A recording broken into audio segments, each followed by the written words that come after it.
Hello, my friends. Welcome back to the Scrapbook Pal YouTube channel. I am Melanie with Melanie Smith Stamps, and today we are playing with the Classic Mouse Wedding Collection. This is the main item in the collection, the Classic Mouse Wedding die set, and it is fabulous. It has the full bodies of Mickey and Minnie and has the wedding dress, the beautiful items, you have different tails, you have different faces.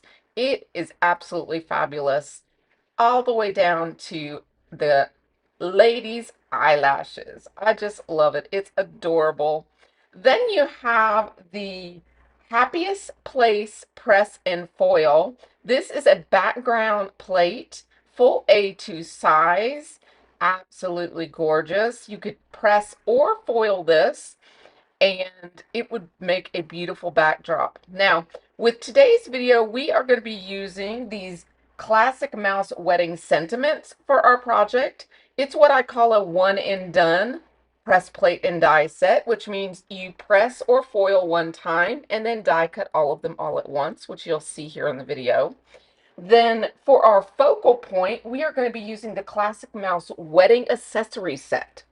And we're going to be doing a fun grid shape card or design using these circle dies here from Lisa Horton. They're called the Rip Edge circles, and I will get showing you those right here.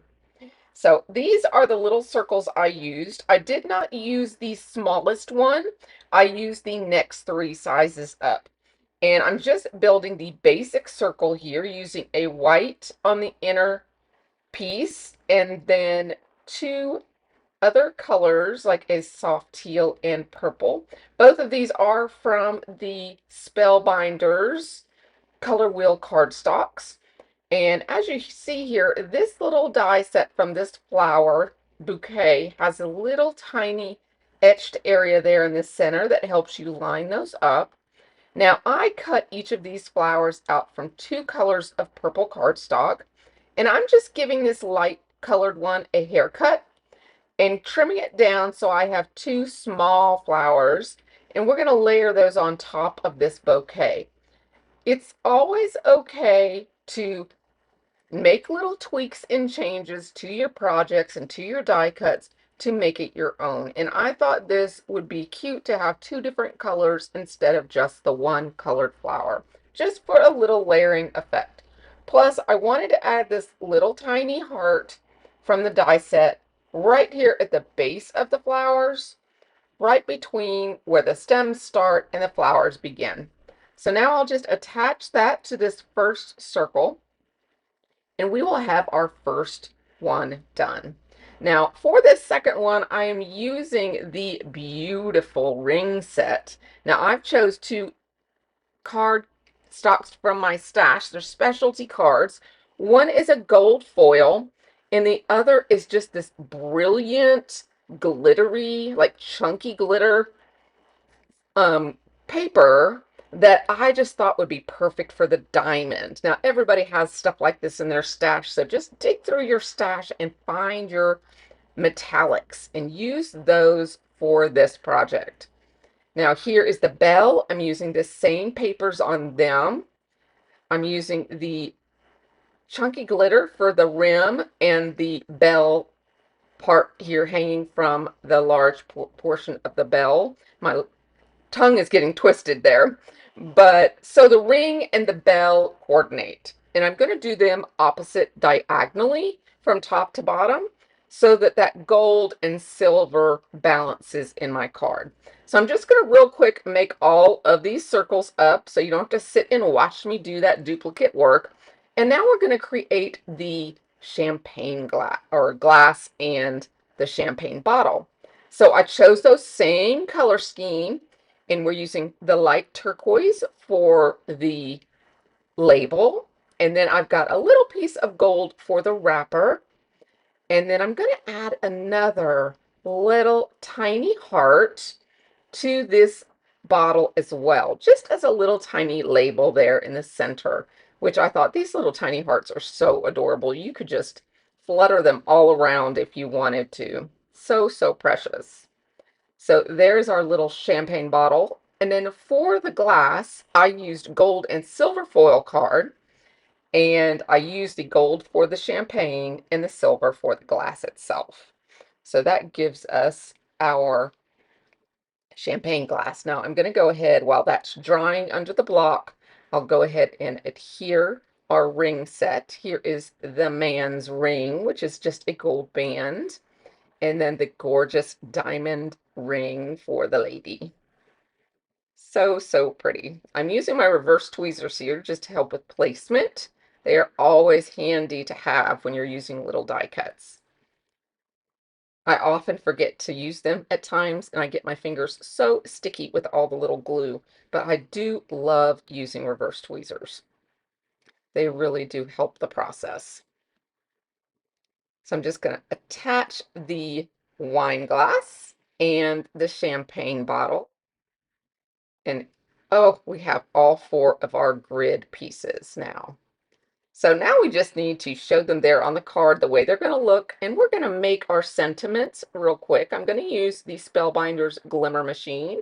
This hot foil machine is warming up, as you can see by the blinking light.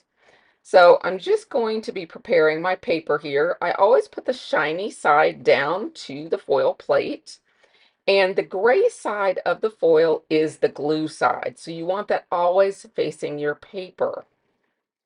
So I've layered that up. I'm waiting for that to turn to a solid green. We've got that.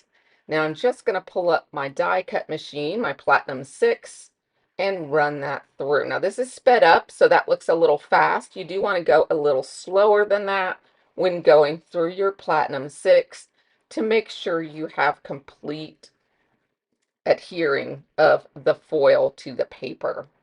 If you ever have a little underfoiling, try going a little slower to give it a little longer on the heat process.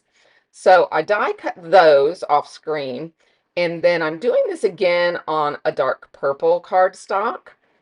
And I'm just doing this so we have some options when we're playing around. The hot foiling on color cardstock works the absolute best on the Spellbinders Color Wheel cardstock.